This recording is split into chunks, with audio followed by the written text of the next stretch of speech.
ada pembicaraan rahasia antara keduanya itu untuk membuat satu percik ide pembentukan negara kesatuan Republik Indonesia. Oh, oleh Anak Anak Agung Gede Agung dengan Bung Hatta. Bung Karno meminta agar bungkusan itu dibuka dan bendera digelar di lantai. Dan Bung Karno melihat bendera, diam-diam terpekur, dan akhirnya dia menangis terseduh-seduh. Melihat bendera merah putih yang sudah agak kecoklatan yang terbentang di lantai. Saya sebagai Sultan Jogja menyambut dan menerima, dan sekarang saya ini menjemput jarak jauh. Silakan, saya sudah persiapkan semuanya untuk negara Indonesia. Mungkin karena itulah sebab pada masa Soekarno Jogja bukan Jogja menjadi daerah istimewa karena apa? Peran sultannya yang sangat mendukung Negara Kesatuan Republik Indonesia ini.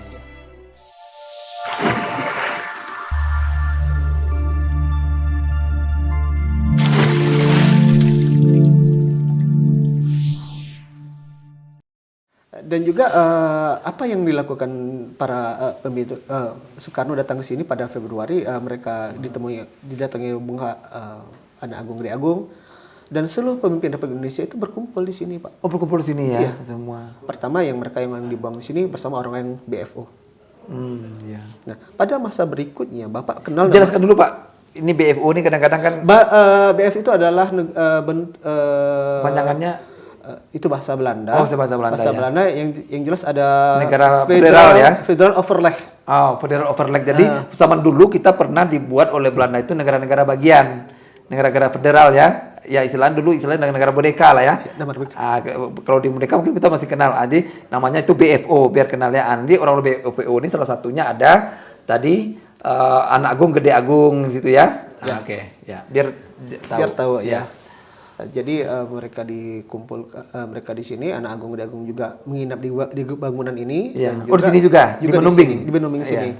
Dan juga mungkin pada saat itu mohon maaf kepada Bapak Rusdi Hussein, saya hanya menyitir perkataan beliau pada saat berkunjung di sini. Pada saat itulah Bung Hatta bertanya kepada Anak Agung Gede Agung, bagaimana kamu ikut Belanda? Dia bilang, wah begini. Nah, sebenarnya di situ ada semacam bentuk menyitir dari Pak Rusdi Hussein, ada pembicaraan rahasia antara keduanya itu untuk membuat satu percik ide pembentukan negara kesatuan Republik Indonesia. Oh, oleh Anak Anak Agung Gede Agung dengan Bung Hatta. Padahal waktu itu masih BFO ya, masih BFO dengan RI. NRI ya. Oh, Indonesia. Tapi kan sebelum kita udah NKRI juga kan? Kan. Yang 45 itu RI. Oh, baru negara Republik Indonesia. Iya. Negara Republik belum kesatuannya belum ada saat itu. Belum, ya? 50. Wah, ini sejarah juga nih. Oh, jadi percikan kesatuan itu munculnya di saat itu berarti. Iya. Berarti di sini juga Ini lahirnya. pembentukan Idenya itu di sini juga di gedung lahirnya sini, ini. di Pesanggerahan Menumbing. Ah, ya Pak ya? Ya. Ingat itu. Jadi aduh ini kayaknya ini areal sangat besar sekali sejarahnya ini. Yang sekarang menjadi pilar negara kita, negara setiap hari kita gembor-gemborkan ya, negara kesatuan Republik Indonesia itu ternyata ide percikan api kesatuan itu muncul antara dialog, antara kontemplasi antara Muhammad Hatta dengan Anak Agung Gede Agung di Menumbing ini. Tuh Pak.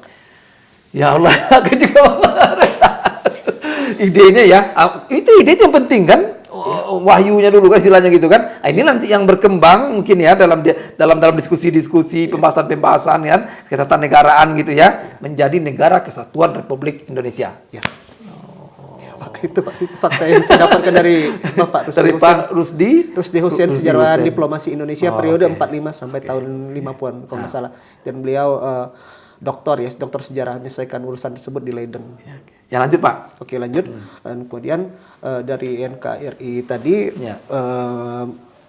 ide pembentukan NKRI tadi, Dan pada pasal berikutnya kita melihat di sini para pemimpin Indonesia yang lain, Bapak juga kenal namanya Mr. Juanda. Iya, Pak Juanda. Iya, iya. Kemudian Ada di Bandung ininya. F. Lau, kemudian Mr. Supomo juga. Pomo. Itu berkumpul semua di Menumbing sini. Oh, ke sini? Ada fotonya. Oh, jadi ingat tuh Insinyur Juanda yang terkenal dengan apa lautnya ya? Iya, betul. Di apa UNCLOS. namanya? Di UNCLOS ya. Ya. Insinyur Juanda, kemudian tadi Mr. Supomo. Wah, ini ponding-ponding besar-besar semua ini. Apa kumpul di sini? Pernah berkumpul di sini. Pernah berkumpul di sini.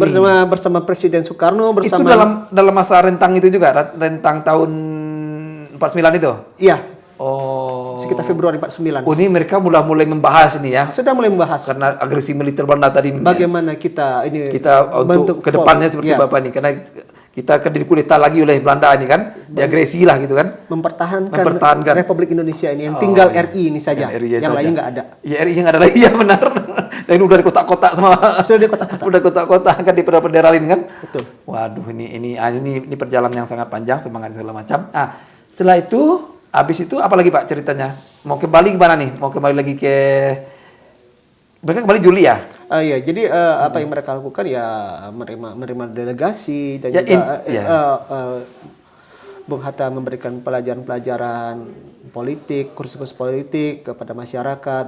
Bung Karno dengan karismanya itu ngajak orang-orang di Bangka, di Mentok jalan-jalan. Ini foto-fotonya menemui ada wartawan asing gitu ada anak-anak kan di segala sini. macam ya. Iya, Intinya dalam masa setelah setelah resolusi tadi ya. Iya. Kan tadi kan masanya Muhammad Atta yang di Kerangkeng tadi. Iya. Yang katakan itu yang sangat dramatis itu kan, yang kita yang dibelenggu oleh Belanda. Kemudian setelah itu mulai dibuka akses oleh Belanda, itu mulai lega ya. Lega. Kesempatan itu digunakan oleh pemimpin kita untuk berdiskusi, membahas di sini kan. Ya. Datang anak Gedung Gede Agung, datang lagi tadi nanti Mr. Supomo, Juanda, SK Trimurti. Jadi memang ini jadikan kayak ibu kota mininya lah jadi jangan. Betul. Walaupun secara ininya bukan dikatakan ibu kota, tapi secara marwahnya, secara praktiknya, ini kan tempat berkumpulnya para menteri-menteri, para petinggi-petinggi. Pernah terjadi. Iya kan? Pernah terjadi. Seperti itu. Di Istananya negara republik lah seperti itu kan? Persis, Pak. Itu kan. Waduh, ini sejarah sangat dalam ini. Sementara Soekarno juga memperlakukan diri sebagai pejabat negara, mendatangi masyarakat, gitu kan, cerita begitu tuh. Di bersepeda, masyarakat ngasih ubi kan, itu ceritanya saya baca tuh, ngasih ubi, pisang kan gitu. Masyarakat Soekarno juga tidur kadang-kadang di tempat masyarakat ya. Betul. Jadi ini memang kayak negara lah gitu kan, kayak persis kayak sebuah negara lah dijadikan tempat ini begitu ya. Betul. Dan Soekarno di tempat tinggalnya di Pesanggerahan Mentok itu dia tidak sungkan-sungkan jalan kaki ke pasar Mentok bawah. Iya, begitu jalan kaki. Iya. Untuk berbaring santai di toko masyarakat. Iya, katanya begitu ya, buku-buku dan kan. pada saat juga yang mungkin tidak di sini tidak tahu ya, bahwa sebenarnya Sang Saka Merah Putih itu pernah ada di Mentok. Sang Saka Merah Putih yang di Bu Fatmawati jahit, bukan? Yang katanya yang dijahit oleh Bu Fatmawati ya. Berarti pernah dibawa ke sini. Persis. Tapi kan Ibu Fatmawati tidak pernah ke sini kan? Tidak. Kan dia katanya, dia cerita lagi, dia waktu 1 hari sini bikin surat ya. Betul. Ke Ibu Fatmawati, dia menanyakan saya ini kurus atau gemuk gitu ya. Betul. Berarti kan Ibu Fatmawati nggak ada di sini kan? Tidak ada. Tapi bendera itu dibawa ke sini. Sebenarnya bendera itu diselundupkan. Oh. Dari Jogja ke sini. Diselundupkan. Kemudian dipasang di sini. Dikibarkan. Tidak pernah. Oh, tidak dikibarkan. Tidak pernah. Jadi satu hari bendera itu diminta kepada Bung Karno, kepada pemuda Mentok sini nama Yusuf Rasidi, Abang Yusuf Rasidi, untuk mengambilnya. Ternyata tidak bisa karena sudah ada utusan yang lain. Dan satu malam Bung Karno memanggil dia, "Cup, simpan ini di rumahmu, bungkusan ini." Bungkus ini. Jaga baik-baik. Ya. Dan itu dibawa Sang Saka Merah Putih tadi, disimpan di rumah orang tuanya Bapak Abang Yusuf Rasidi. Dan sampai sekarang lemarinya masih ada dan berhasil diselamatkan. Lemari tempat. Tapi benderanya udah bawa lagi ke pada saat 1 hari sebelum Bung Karno pulang ke Jogja. Beliau minta kepada Yusuf Rasidi yang kemarin minta dikembalikan. Jadi begitu dia datang pagi hari sebelum berangkat itu kan Bung Karno meminta agar bungkusan itu dibuka dan bendera digelar di lantai. Dan Bung Karno melihat bendera, diam-diam terpekur, dan akhirnya dia menangis terseduh-seduh. Melihat bendera merah putih yang sudah agak kecoklatan yang terbentang di lantai di bawah kakinya itu, di depan ranjangnya. Itu kejadiannya di sini, Pak. Sedih saya itu. Iya. Di Menumbing. Bukan, di Pesanggeran Mentok. Pesanggeran Mentok. Ya, jadi simbol negara kita, Sang Saka Merah Putih sudah pernah ada di Mentok. Fakta, Pak. Fakta sejarah. Iya, iya. Ini nggak ada, Pak. Saya belum baca yang seperti ini nih baru. Ya, memang ada Haru, Pak, saya mendengarnya. kebanyakan rakyat Indonesia, bangsa Indonesia belum sampai informasi sampai ke situ. Ya kita kan selama ini ilmu-ilmunya secara formal aja, karena internet tahun-tahun aja kan. Ya. Tapi ini kan intinya ini kan adalah suasana batin. Suasana batin yang jarang orang menceritakan dalam bentuk narasi sejarah. Nah, barang yang paling ini kan dalam sebenarnya. Ini kan nilai filosofisnya dalam, kandungan maknanya dalam, nilainya dalam seperti itu kan. Kayak dia menangis melihat bendera. Kalau kita kajikan, ya Allah, saya membayangin itu, Pak. Bendera pusaka gitu kan, yang dia rebut bersama-sama dan dia proklamirkan, kemudian diselundupkan gitu kan. Yang dijaga dengan puluhan ribuan dan ratusan ribu darah, nyawa udah banyak nyawa di situ. rakyat Indonesia demi mempertahankan, menegakkan panji kita, bendera kita merah putih yang depan saya. Ya Allah. Itu yang bikin Soekarno itu menangis Menangis. pada saat dia duduk di pinggir ranjangnya, melihat sang saka merah putih yang dijahit oleh Ibu Fatmawati dibentangkan di depannya. Iya. Itu kesaksian orang, Pak, yang melihatnya. Jadi saya hanya mengutip kesaksian soalnya. Kesaksian sejarah ya. Kesaksian sejarah yang lokal sini yang enggak sampai ke nasional. Oke, Pak, ini biar biar semua tahu lah masyarakat bangsa Indonesia. Lanjut lagi, pada bulan April itu untuk penyelesaian tadi dari pihak KTN juga menekan Belanda agar dilakukan pembicaraan antara Indonesia dengan Belanda. Akhirnya mereka berbicara, bikin statement, pernyataan itu kan ya. Itu Rumroyen statement dilakukan pada bulan April Mei. Ya. Itu di gedung Hotel Des Indes. Hotel Des Indes ya. Iya, sekarang sudah menjadi pojok seknek jalan. Ya, pojok seknek. Iya, di depan patung Apollo. Merkurius. Merkurius Yang patung itu. Hermes mungkin ya ada ininya. Oh, yang ininya Hermes. Iya. Ya. Depan patung Hermes. Hermes ya. Ya. Nah, di situ. Dan itu keputusannya salah satu adalah untuk pertama mengembalikan pemimpin Indonesia ke Jogja. Oh, udah mulai di situ negosiasi dan kedua menyelesaikan perselisihan Indonesia Belanda di KMB. Di Den Haag. Oh, disitulah mulai. Oh, Rumroyennya. Berarti rangkaian dari sini juga kan. Dan di bulan April ya. Dan pada saat kejadian April ini. Maaf, saya potong dulu. Katanya pun konsep perjanjian Rumroyen itu Mr. Muhammad Rum pun juga berkonsep merancangnya di sini katanya. Tentu ada campur tangan Bung Hatta. Oh ya. Bung Hatta dan juga konsep itu karena memang di bawah situ ada orang Pak Soekarno, Presiden, kemudian Menteri Luar Negeri, kemudian Menteri Pengajaran, dan juga si Jurun Indonesia. Tentu mereka dari sini sudah bicara. Bagaimana juga dimatangkan di bawah bersama Presiden Soekarno dan dibawa ke Jakarta. Oh, oke lah. Ya. Nah, pada saat ada satu hal yang kritikal, Muhammad Rum tidak mau melanggar omongan dari sebelah sini, melanggar omongannya Bung Hatta. Ya. Sehingga mau tidak mau hari itu Amerika KTN tadi jadi berbanjir unci mengirimkan pesawatnya untuk jemput Bung Hatta dari sini. Dia terbang ke Pangkal Pinang, dari Pangkal Pinang naik mobil ke sini. Bung Hatta siap, ini tidak bisa ini harus ada ada di sini untuk menyelesaikan kebuntuan dalam urusan Rumroyen perjanjian ini. Sehingga Bung Hatta pergi ke sana untuk menyelesaikannya, selesai dan pulang lagi ke sini. Ya Allah, pulang ke Jakarta ya sebentar ya? Dijemputnya kan Dari Pangkal Pinang ke Pangkal Pinang, pulang lagi ke sini, ke gedung ini, oh jadi Pangkal Pinang nggak menyelesaikan tuh Bung Hatta kemana Jakarta. ya berarti kan dari Pangkal Pinang ke Jakarta Ya.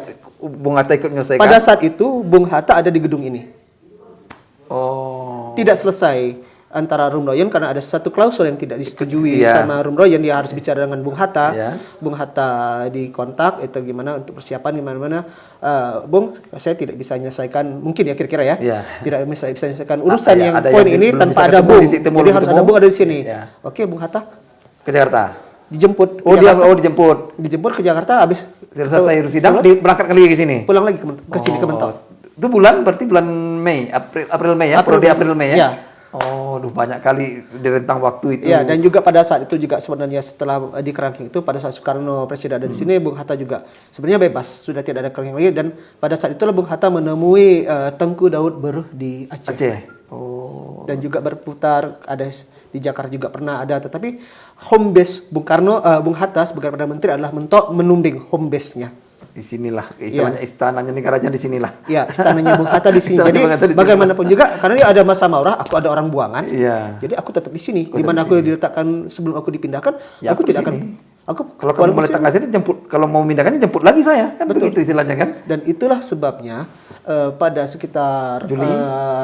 bulan Juni, Juni. Sri Sultan Hamengkubuwono IX Oh, ada iya, merasa penting untuk menginap di sini selama tiga Oh, iya, tiga iya, malam katanya, iya. di kamar sebelah sana ujung Di sini sana. juga menumbing juga? Ya. Saya tidak pasti kira-kira itu Sri Sultan bilang silakan pulang ke Jogja. Saya sebagai Sultan Jogja menyambut dan menerima dan sekarang saya ini menjemput jarak jauh, silakan. Saya sudah perlihatkan semuanya untuk negara Indonesia. Mungkin karena itulah sebab pada masa Soekarno Jogja menjadi daerah istimewa. Karena apa? Peran sultannya yang sangat mendukung negara kesatuan Republik Indonesia ini. Iya. Kalau seandainya mau, misalnya ke bangsa kita waktu itu licik, misalnya pemimpin kita mau diadu, bisa. Kita tujuan Belanda kan itu sebenarnya, Iya. biar Sri Sultan nih yang menjadi presiden di situ kan begitu kan begitu sebenarnya kan? Tapi Sultan tidak mau. Ya itu maksudnya, maksudnya kalau memang pemimpin kita itu berwataknya kerdil misalnya kan, ini karena kebesaran jiwanya, keagungan budinya untuk negara ini, dia tahu, ya gitu Pak ya? Betul. Ada jemput, bayangin kalau dia mau kan bisa aja dia menjadi raja di situ kan, dia berikan kerajaan Jogja atau negara Indonesia Jogja gitu kan, maunya Belanda kan seperti itu. Iya, maunya. Maunya Belanda. Tapi pimpinan kita nggak terjebak Tidak. oleh pemimpin Belanda kan. Akhirnya dia menjemput Pak Bung Hatta ke sini kan. Ya. Nah, di sampingnya seperti itu karena Anda lah memang yang tokoh realnya kan begitu. Betul. Pemimpin realnya bangsa ini Soekarno Hatta gitu ya. Hatta. Intinya saya jemput, ayo kita pulang. Wih, elegannya pemimpin kita ya. Aduh ini. Seorang raja itu mengakui presiden. Iya, seorang raja. Anda lah memang menjadi presiden. Saya cuma raja di Jogja aja. Inilah perhatian negara akhirnya memberikan daerah istimewa khusus Yogyakarta. Yogyakarta gitu ya. dan juga karena perannya Sri Sultan juga besar di situ. dan juga ya. saya ada baca itu masih Sultan bilang kamu jangan dia bilang jangan dibukalah malu saya. Sebenarnya Jogja itu sudah menghabiskan 6 juta gulden hari itu untuk keperjuangan Republik Indonesia kira-kira. Tapi dia nggak pernah pamrih itu. Tidak ada pamrih dia. Ini perlu kita ini kan bersama. Ya akhirnya pulanglah Pak Muhammad Hatta akhirnya. Ini pulang ke Yogyakarta disambut si Sultan Hamengkubuwono di Maguwo. Oh di Maguwo. Sama-sama dengan Soekarno, semuanya rombongan pulang. Betul semua. Oh semua satu pesawat. Dan hari itulah mereka Satu pesawat nih? Satu pesawat. Tadi kan nggak tahu nih pergi di. Kami belum menemukan data pastinya. Oh, Saya iya. pikir mungkin dia ke Jog. Kemayoran ataupun Halim PK, Oh, iya. Kemayoran ataupun Cilitan menuju perjalanan menuju ke Jogja. Intinya udah sama-sama ya. Sudah Pak sama-sama. Soekarno yang tadi itu ya, Agus Salim gitu ya. Sudah. Muhammad Muatta, yang lain itu udah berangkat semua. Nah, ya kemudian Disambut oleh Hamengkubuwono di Maguwo. Maguwo.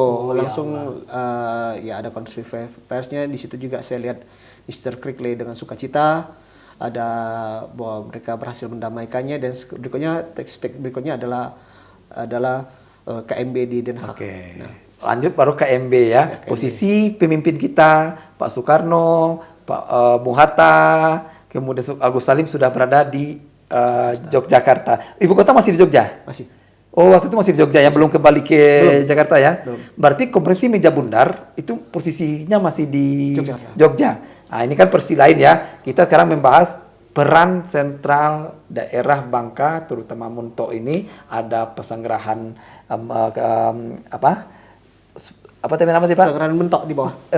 Dua pesanggerahan Muntok ini menumbing. Pesanggerahan Mumbing di sini. Pesanggerahan menumbing dengan pesanggerahan Muntok yang sangat besar sekali fakta-fakta, data-data sejarah bahwa keberlangsungan negara ini tidak terlepas dari mata-mata rantai yang banyak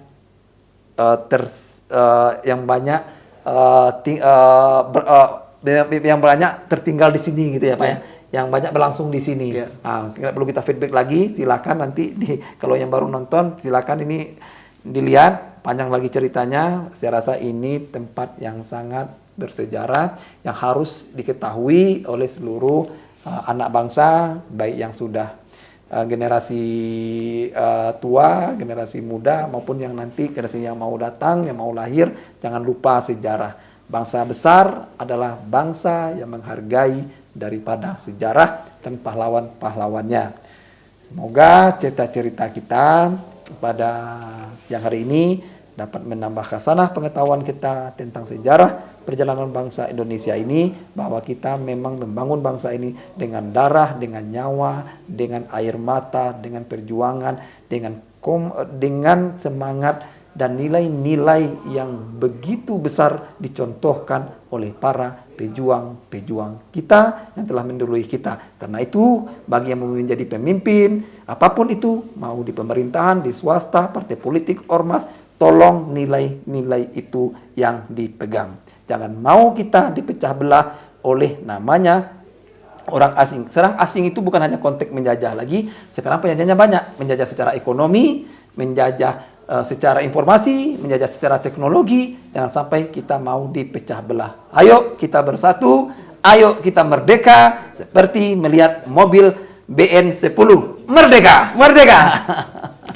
Terima kasih. Assalamualaikum warahmatullahi wabarakatuh. Aduh Pak, luar biasa ceritanya Pak.